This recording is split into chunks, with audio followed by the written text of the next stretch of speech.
rode out one evening just as the sun went down.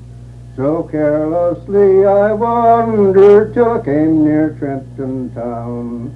There I heard two maids conversing slowly as I passed by. The one she loved a farmer's son, while the other a shanty boy. The one that loved the farmer's son, these words I heard her say. For the reason why I love him, at home with me he'll stay.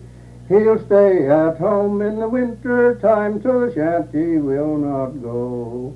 And when the frost and snow's all gone, his land he'll plow and sow. As for the plowing and sowing of the land, the other one did say, for you might have to go out in the field for to help him to make hay. If the crop should prove a failure and the grain market be low, why the bale of course would sell your land for to pay the debt you owe. As for the bale, the selling of land, you need not be alarmed, for there is no need of going in debt when one's on a good farm. On a farm you raise the bread you eat, not work through storms of rain, while your shanty boy each day must work his family to maintain. Oh, how I love my shanty boy who goes away in the fall. He is both stout and hearty and fit to stand a squall. And with pleasure I'll receive him when he comes home again. And his money with me he will share quite free, while your mossbacks they have known. Oh, how you love your shanty boy who into the woods must go. He is ordered out before daylight for to work through storms and snow, while kind-hearted and contented my farmer's son can lie. Some tales of love he will tell to me while the chilly winds pass by. I could not stand the soft talk your farmer's son would say. Why, the most of them they are so green that the cows might take for hay. Why, how easy it is to tell them when they come into town. Why, the smallest boy up to them steps, saying, "Mossback, hurry down." What I have said of my shanty boy, I hope you'll not be offended, but from his ignorant habits I hope you will be free. But if ever I get a good chance, along with him I'll go, and leave your mossback broken heart with his buckwheat for to sow. That's fine. Shift of a team, and he couldn't. His team played out, and he would come in to see if he could stay all night. After he got his supper, he sung us a song, and we paid pretty good attention to him, and several of us boys, and then we got him to sing it over in the morning, and then what one didn't catch of it, the other one did, and we got it so as it could What sing. was what song? It was old Mickey Brannigan's Pup. That's an Irish song. It's an Irish song. So is Tim Finnegan's Wake's an Irish song. And so is the Irish Jubilee. It's an Irish song, but it's a long son of a gun. What was the fellow's name? What was the fellow's name that brought the team in? Lion Tom White. Oh, White. There were several Tom Whites. Give me into the bag of Union. No. That's the song it ordinary. Do you know that? Yes, I know it, but you'll have to sing it. You better sing that one. Yes, I know it. What's the name of it again? The Tobacco Union. No, go ahead. What's it about? How? What's it about? Do you want to sing it? Yes, that's Okay. Well, whenever you're ready, say. Yeah, go right ahead, anytime. Come old and young and hear me tell how strong tobacco smokers smell.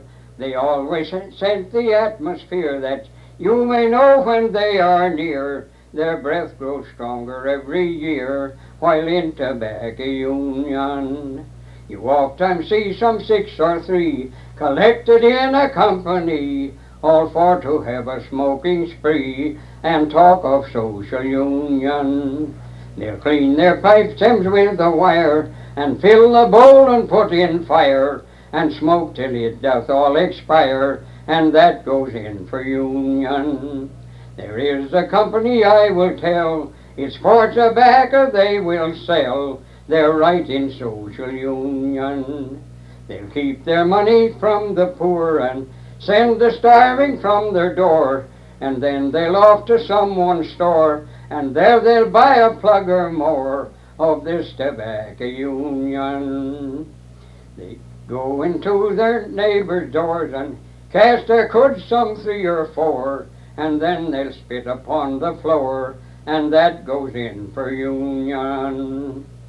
Oftentimes the cud's that big within, the juice runs down and stains the chin, and then I always have to grin and think, oh Lord, what a big sin to live in such a union. They'll go to church and sit and chew and spit on either floor or pew until it spreads a yard or 2 and sing the heavenly union. That's fine. Are you ready? I'll wait to see now how I'll get the thing in my mind. In a quiet village not so very far away, there lived an aged father whose hair was turning grey. He had 3 sons, his only ones, both Jack and Tom were sly, while Ted was honest as could be, and he wouldn't tell a lie. They tried their best to ruin Ted in the old man's eyes. Their poison soon began its work, and Ted was much despised. One night the old man said, "It's quick, be gone, you're heartless to the cause." Those are the words the lad had said as he stood beside the door. "Don't be angry with me, Dad, don't turn me from your door. I know that I've been wavered, but I won't be any more.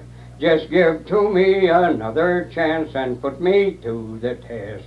You'll find the black sheep loves his dad far better than the rest." Year by year spent quickly, and their father he growed old.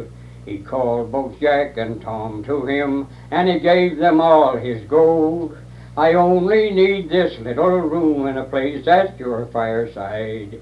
One night as Jack was returning home, he brought with him a bride. The wife began to hate the father more and more each day, till one night I heard the 3 declare, "This old fool is only in the way."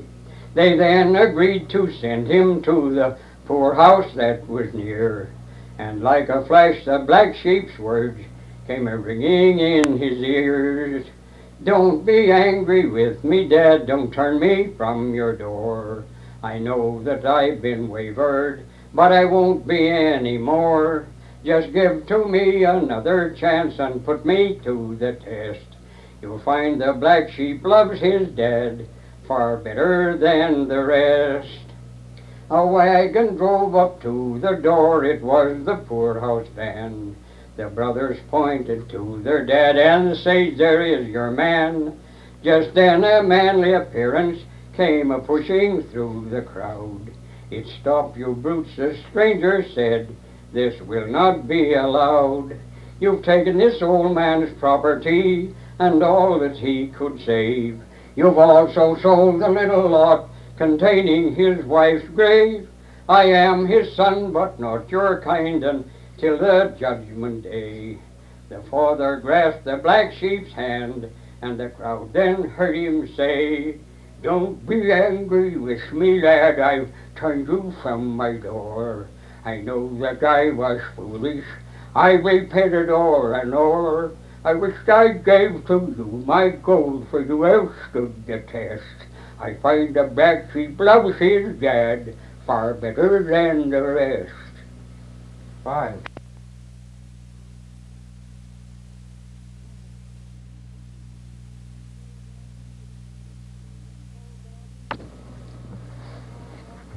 Next came Bull Gordy with a pipe in his jaw, as he sang out to his oxen this woe back and haw.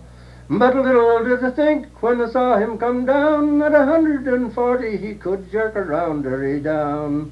Down, high dirty down. That's about all I know of it. Well, thanks. That's good. Wait till I get started. Wait till I get thinking about it. That's all right. Doesn't matter. Whenever you feel like starting. As I went walking down the road, I met an honest gentleman who proved to be a rogue, sir. He placed a pistol to my breast, just to my very heart, sir, saying, "Paddy, your heart, I have you be smart by getting your money out, sir, with me killing makuu. Rookery-doo, I'm Billy O'Rourke's the boo." Says I, "You think you're awful smart, me money is me own, sir." His pistol flashed, his head I smashed, with a shillelagh that never missed fire, with me killing makuu. Rookery-doo, I'm Billy O'Rourke's the boo. Oh, I gave the captain 613s to carry me over Purgat. Before I got more than halfway, the wind it blew at a hard rate. The stick that grew up through the ship, it sung just like a whistle.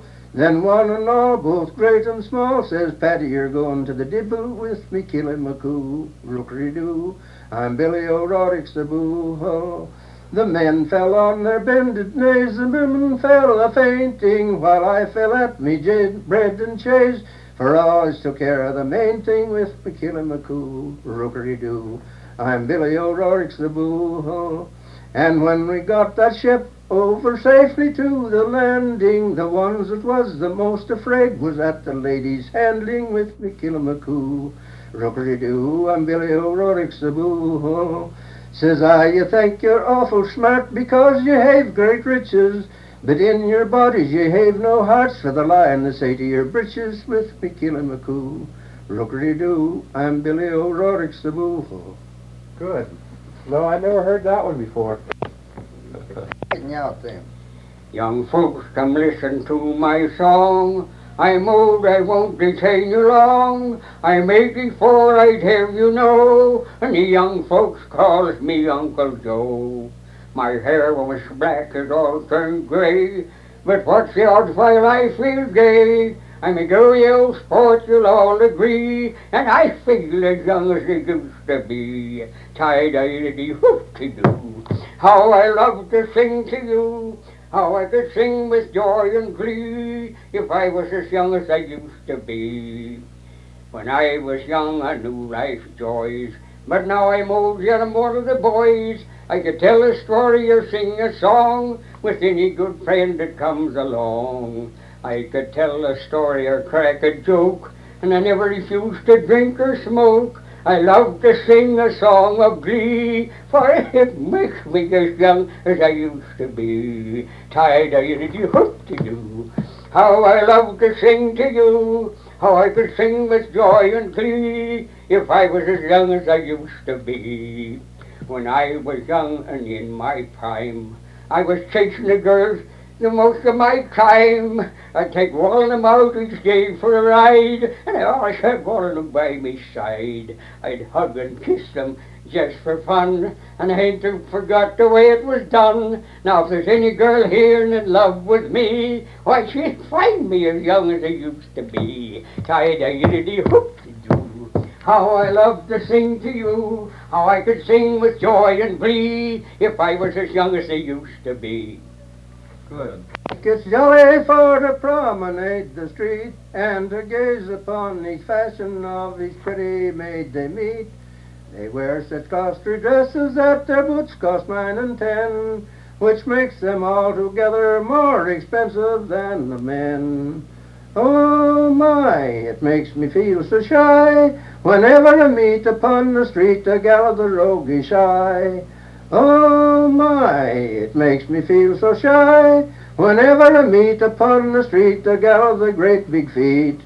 I went home for consolation to my ma the other day, and I told her all about my love of this fair maiden gay. Why, heavens bless you, son, these are the words she said. Why don't you dress up in your best and go and court this maid?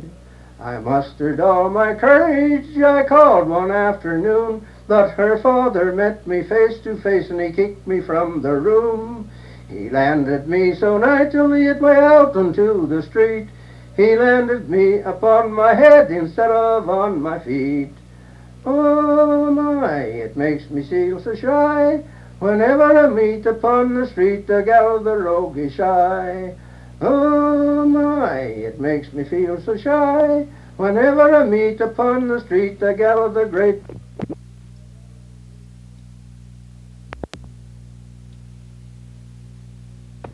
It took 10 horses to haul. It took 10 horses, you know, to keep it, to put power on it. Yeah. And they'd fetch 8 horses with them. And then On that log barn, was it? Yes, it was a log barn. Did it have one here and the runway in the middle? Or was it just all one? No, it had a barn floor in it. That's what Uh-huh. you mean. Yes, it had a barn floor in it, and Barn floor and 2 miles. 2 miles. Yes. It wasn't a double barn then? It wasn't a barn with one building here and one building here and No, one roof no, it was for all both? one continuous building. All in one? All in one floor. Was it a bank barn? No, it wasn't a black barn. Bank barn. but they had an overshot on them, you mind. On the lower side. It was all open. Did you ever hear anybody say around here that overshot was German? German. Yeah. Oh, no, You mean the particular. word? No. I The think it Germans was. brought it in. It was all right, I think, but the old Germans used to, them was the kind of barn they built. Uh-huh. I can mind when there's lots of log houses in the country, people living in them. Now I only know of one that's anybody living in, and that's over here in Gypsy. Is that right? I Yes, was, just I a was log born in house. a log house. One of the old ones, the one that man named Holiday built, town of Hollidaysburg was named after him, is still in use My now dad below built it Citation. himself. Well, there's one there in Gypsy that's still in use. It's on the first house on the upper side of the road after you turn, and you're going down into Gypsy. Dave Buchanan built it, and you wouldn't know it was a log house if you looked at it, but it's a log house, all right. Is that with the squared logs? Huge Yes, logs? they was huge square. Yeah. Uh-huh. Did you ever, when you were young, make shingles yourself with a froe? No, I never did. I never split any shingles. I've seen it fro. Uh-huh. They split them and shaved them and took off a nice straight splitting pine to make them. I mind when Pap shaved some. Yes, there was a clapboard roof on that house we was born in. Yes, Uh-huh. he made the shingles. Did they ever use a sickle around here to cut grain, wheat? No, they didn't. Yes, but old Johnny Crumley did. I mind when he Yes. used one. My All daddy- pioneers used it among the my stumps. daddy used Yeah. that some. Yes. You see, there'd be the stumps in the field. Together, you know, and cut it off with a sickle and bunch it and chop it, and then they'd take it in and thrash it with a poverty club and get a windmill and win it out. But they cut the most of it with cradles after Yes, after we come. we come. But I mind of some of them. I mind when they used some sickles. What'd you call a flail? A flail. poverty club, yes, Poverty. it's a flail. Poverty club. Where's that name come from? Oh, well, I don't know, I heard it when we was way back there using them. Uh-huh. I have a couple in the barn yet. Well, that was a common name for Yes. flails. Yes, a flail is what that was, but we... What was supposed to be the best leather to hold the supple and the handle together? Rawhide. Rawhide? Yeah. What kind? Well, Any special kind? no, just rawhide. Uh-huh. Yes, they bore a hole through the souple. I had a souple on them, you know. You ever see one? Oh, yeah. Yeah, then you know what they're like. Rawhide is oil tan, that's what. Yes, it's all the time. Oil tan They leather. call that's it what- rawhide. Yeah, that's right. Did anybody ever make any or grow any flax when you were young? Yes, I know when you growing flax. My Uncle Dan's father used to grow it. Did they used to make tow out of it? Yes, Make tow pants and yes, stuff? sir. And if you were setting up on a fence, there was a fellow telling me he was setting up on a fence, you know, and used to put heavy rails on the fence, and he said there was a knot on the fence. He said he fell off and the knot of the fence just hung him right up there. Yes, sir. Tow pants are supposed to outwear buckskin. Oh, they were tough. How about weaving? Did you have a loom when you were young at home? Did your mother or anybody make? Yes, they She spun the yarn. I don't think she ever wove any, but she used to spin the yarn and then get them made into blankets and stuff like that for clothes. Was there a weaver somewhere around the area? Yes, there was weavers around. And she did lots of them big lumberman socks that come up clean up to here. Uh-huh. How about... Oh. Spun They wove lots of carpet and things like that. I guess they do yet, some of the people around. Uh-huh. Yes, I know they do. There's a fella down here by... Much used to spin. We have the wheel and reel upstairs. Do you though? Yes. It must be pretty close to 100 years old. It's older than I am, I know. Yeah, must be pretty close to 100 years old. When you were young, did they wear those shirts up here that just had a couple buttons down here and you pulled them over your heads? That had the full sleeves in? Had a lot of cloth here in the sleeves and then button tight around the wrist? Yes. And there was a couple rows of buttons here? Yeah. I'm under them. Yeah, we made out of logman, what they call logman flannel. I think so, a lot of And them. we used to send up into Maine, they knit underwear up there on needles. And we sent, when I was working there at Newmanburg, we sent and got, I don't know how many pair, 15 or 20 pair of them. Uh-huh. Shirts and drawers, knits. Did you used to cork your boots? Oh, yes. Oh, yeah. Did you put designs in it? We just put 2 rows around them and corks in the heels. Uh-huh. You can walk slippy, dog. We take the You bark could- off a you log, couldn't- slippy, you could walk in. You couldn't walk on a log after you peeled a hemlock. You couldn't get up and walk on that if you didn't have corks in your shoes. Boy, it's slippy. It just the feet would have flew out from an under you. Quick as you could crack your fingers. Yeah, that's right. Did they used to knit suspenders, galluses? Yes, my mother used to do that. Uh-huh. Yes, sir, I wore them Yes, and Pap wore them. way back yonder. When he was rafting on the river, he wore them, and they called them the big, broad suspenders. Yeah. Say, hey there, you big, broad, homemade suspenders. How about the pants? Were they the kind that buttoned down the side here? Or did they button down the middle and the front? They buttoned down the middle and front. There used to be a kind, they used to wear south of Punxsutawney down in toward Indiana County that I think there were 3 buttons on each side. But I didn't know whether they ever got up in here or not. My mother used to reach socks, you know, and put double heels in them. And sell them to the logmen, and they said that she knit counters in them. Uh-huh. Double heels. That, Well, I'm going to tell you something you would hardly believe. When I was 86 years old, I could jump up and crack my heels together twice. I was over in the woods. There was quite a bunch of woodsmen there, and they said they heard I could do it. And, of course, the result was to do it. Well, I jumped up and cracked my heels together twice, and there's one fellow, Fudgy Gaskin, he said your feet was pretty close to the ground when they struck the second time. Well, I said I didn't expect to stay up there very long when I went up. Well, and he used to kick his hat on, and Reese Fetterman told him he'd give him a quarter if he kicked his hat on, and he kicked his hat on, and then Reese was so tight he wouldn't give him the quarter. He's too crooked to get a job in the roundhouse. At night, did you call the place where you stayed the shanty in the logwoods? In a Yeah, hut? yes, we stayed in the shanty in the woods.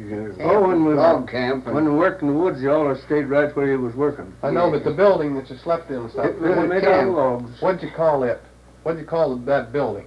It's a camp, a log camp. log camp. don't have shanties in Walking. They had shanties too. When they didn't have a very big crew, they stayed in the shanty. They just built a shanty, but when they had a log camp with probably 100 men in it, you know, they had to build a pretty big building. But you never heard them call a shanty, or the lumbermen or woods workers called shanty boys. That name was never in here. Oh, I've heard that. A shanty boy? Oh, there's a song of that. You know what song the shanty boy? Well, see, that's the name in some sections for lumberjack. Yeah, they call the lumberjacks, I've heard called that too. Hicks, we generally call them. Wood hicks. Old hicks. Yeah. Well, if I'm going to give you, what was I going to give you there? Well, Hamburg get the show. circus. Get the Hamburg. circus a going Yeah. here. Yeah, that's... I better turn over here before you get on to that. Wait a minute, just we get started. Pass right along, ladies and gentlemen. The first thing to be exhibited is the American ostrich. There's nothing philosophical about the view of the bird, only the rapidity of speed which he travels. 40 miles a day, and plants his bill into the sand up the eyes, whistle the star banner through his coat sleeve. Pass right on to the next gate. There you'll see the Asiatic Bengal tiger and the Mexican hyena, with 49 stripes around his body and one across his back. Peter, hand me up the switch to touch up the elephant. Pass right on to the next cage. There you'll see the boa constrictor, the largest and most finest ever exhibited in South America. His main length and dimensions, while laying taut in the Asiatic sand, measured 339 feet after swallowing 2 yoke of cattle and 3 drove of sheep. He expands with the heat and contracts with the cold. Last winter on the 10th of January, when the thermometer registered 16 degrees below zero, he wasn't visible with the naked eye. Pass right on to the next gauge. There you see the Rocky Mountain bear, captured over 3,000 miles beyond the range of civilization, but he's perfectly harmless and eat from your hand like a child. Pass right on to the next gauge. There you see the Sighorn, Sea Aster, Sea Cutis, and the living head talk without a body. Yes, we'll go see Van Amberg show, see the lion and the wild kangaroo. Yes, we'll all flock together and we'll go while away see Van Amberg show. And then she cracked her down. 'Tis Edward Holland, as you will understand. I was born in the city of Waterford in Erin's happy land. When I was young and in my prime, my age scarce 21, my parents doted on me, I being their only son. My father bound me to a trade in Waterford's own town. He bound me to a cooper's son by the name of William Brown. I served my master faithfully full 18 months or more, when I jumped on board of the Ocean's Queen bound for Belfraser's shore. And when I reached Belfraser's shore, I fell in with Captain Moore, commander of the Flying Cloud belonging to Trimore. He kindly saluted me and he asked me if I'd go to the burning shores of Africa where the sugar cane does grow. And when we reached those African shores, all for our load of slaves, it would have been better for those poor souls had they been in their graves. We stood them along the plank and lowered them down below. With 18 inches to the man, 'twas all they had to go. We spread our sails before the wind and sailed for American shore. We sold them to the planters there to be slaves forevermore. The rice and cotton fields to all beneath the burning sun. My voice is going to go. My voice is going to go. That's all right. That's fine. That much... I mean, Well, it was long and it was turned up at both ends, and you put they had a clevis on them, and you took your hickory and flattened it down like, and then come right down over the one end, and then took it out and come down over the other end. That is your wooden soles, and whenever they wore out, you just sewed them over again. then you could just use whichever end you That's wanted. for skid and barkle. Now up in Potter County, they took a timber sled for the front end, and then they took 2 poles and put on the bolsters. Oh, there was 30 or 40 feet long. And they'd go up there and come down right over the hill, oh, that's steep. They'd snap them down. And I've seen them loading a railroad car with 2 dray loads like that. That was called a bark dray. The Yes, that was first a dray. was a bark sled, and the second was a bark dray. Yes. Did they ever have charcoal wagons around here? you ever see one? Yes, I've seen charcoal wagons, but they didn't have them around here. They had them up there at Glen Hazel. Glen Hazel. Yes. Oh, did it have sloping sides on it, or? Yes, they had sloping sides on them. Were the boards loose in the bottom to pull them out? In case No, they shoveled it off. shoveled it off? Yes, they shoveled it off. They have any way of getting rid of it if it caught fire after it out of the pit? Well, it went out itself. They just built it into what they called a retort and burnt it. I've cut lots of wood for them, and they burnt it, and then they draw it off after it's charred.